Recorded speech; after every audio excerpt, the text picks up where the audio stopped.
ପିଲାମାନେ ଆଜି ଗୋଟେ ଗପ ଶୁଣିବା, ଠିକ ଅଛି? ଗପଟା କାହା ବିଷୟରେ ଶୁଣିବା ନା ଛୋଟ ପରିବାର ସୁଖୀ ପରିବାର ଏ ବିଷୟରେ ଗପ ଜାଣିବା, ଠିକ ଅଛି? ଆଚ୍ଛା ଆଉ ତାହେଲେ ଗପ ଆରମ୍ଭ କରୁଛି।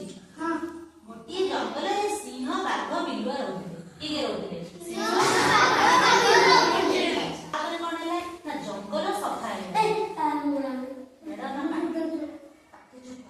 ଜଙ୍ଗଲ ସଫା ହେଇଗଲା। ଜଙ୍ଗଲ ଯୋଠୁ ସଫା ହେଇଗଲା ସେମାନେ ଆଉ ଖାଇବାକୁ ପାଇଲେନି।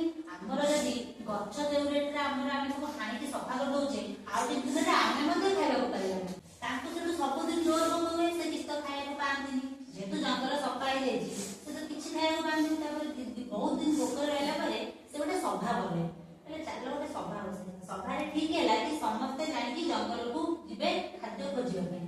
ସମସ୍ତେ ଜଙ୍ଗଲ ଭିତରକୁ ଗଲେ, ଖାଦ୍ୟ ଖୋଜିଲେ। ତାପରେ ଦେଖିଲେ ଗୋଟେ ମଲା ସମ୍ବରଟେ ପଡୁଛି, ହେଲା ମଲା ସମ୍ବର ଗୋଟେ ଦେଖିଲେ। ତାପରେ ସେ କଣ କଲେ, ସେଇ ମଲା ସମ୍ବରକୁ ସେ ସେଠୁ ଆଣିଲେ। ସମ୍ବର ଗୋଟେ ପଶୁ।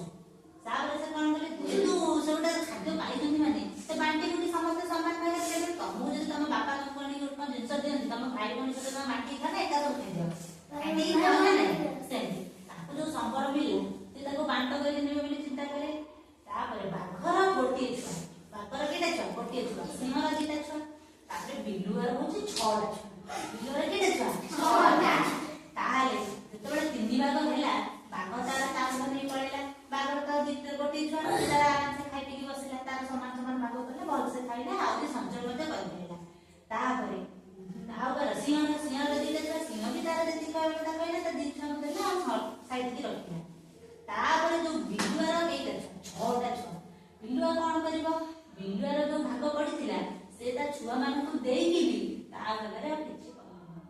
ଛୁଆ ମାନେ ବି ଭଲରେ ଖାଇପାଇଲେ ନାହିଁ। ସମସ୍ତଙ୍କ ପାଖକୁ ଅଳ୍ପ ଅଳ୍ପ ପଡିଲା, ଯାହା ଫଳରେ କି ତାଙ୍କୁ ଉପାସ ରହିବାକୁ ପଡିଲା, ବିଲୁଆକୁ ଉପାସ ରହିବାକୁ ପଡିଲା। ତାହେଲେ ଆମେ ଏଥିରୁ କଣ ଶିଖିଲେ? ଆମେ ଏଥିରୁ ଶିଖିଲେ ଯେ ଛୋଟ ପରିବାର ସୁଖୀ ପରିବାର। ଛୋଟ ପରିବାର ହେଲେ ଆମେ ଭଲ ଭାବରେ ପାଠ ପଢି ପାରିବା, ଭଲ ଭାବରେ ଖାଇପାରିବା, ସବୁ କାମ କରିପାରିବା, ନିଜର ଖେଳିପାରିବା, ବୁଲିପାରିବା, ସବୁ କରିପାରିବା। ଯଦି ବଡ ପରିବାର ହବ, ବଡ ପରିବାର ସବୁବେଳେ କଳି ଝଗଡା ଲାଗି ରହିବ। କଳି ଝଗଡା ହେଲେ ତ ଆମେ କେବେ ବି ଭଲରେ ରହିପାରିବା